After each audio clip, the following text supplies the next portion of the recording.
Baraza la wataalamu la Irani limemteua mwana wa kiongozi aliyeuawa Ayatollah al-Mujtaba Khamenei siku ya Jumapili kuwa kiongozi mkuu mpya wa nchi, likipuuza vitisho kutoka Marekani na Israeli vya kumuua.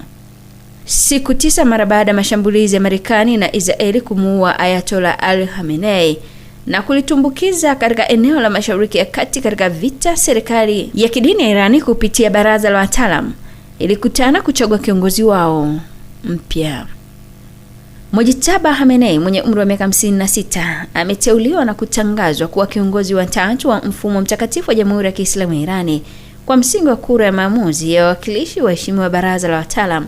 Baraza hilo lilisema katika taarifa, lakini pia lilisema ya kwamba haikusita hata kwa dakika moja ya kuchagua kiongozi mpya licha ya kile lilichokiita uchokozi wa kikatili wa Amerika ya kihalifu na utawala mbaya wa Kizayuni.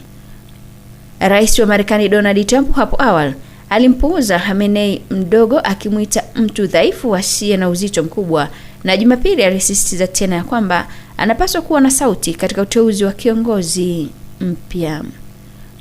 Alisema kwamba kama hatapata idhini kutoka kwao hatadumu kwa muda mrefu, ambapo aliambia ABC News kabla tangazo hilo kutolewa. Lakini mwanadiplomasia mkuu wa Tehran alisema siku ya Jumapili kwamba uamuzi huo ni wa Iran pekee, akiongeza na kusema kuwa hakutaruhusiwa mtu yeyote kuingilia mambo yao ya ndani. Akizungumza kwenye kipindi cha NBC Meet the Press, waziri wa mambo ya nje Abbas Araghchi alimtaka Trump aombe radhi watu wa eneo hilo kwa kuanzisha vita. Khamenei mdogo anachukuliwa kuwa mwanasiasa mwenye msimamo mkali wa kihafidhina, hasa kutokana na uhusiano wake na jeshi la walinzi wa mapinduzi, tawi la kiitikadi la jeshi la Jamhuri ya Kiislamu. Jeshi la Israeli hapo awali lilikuwa limeonya kwamba mrithi yeyote wa Khamenei hawatasita kumlenga.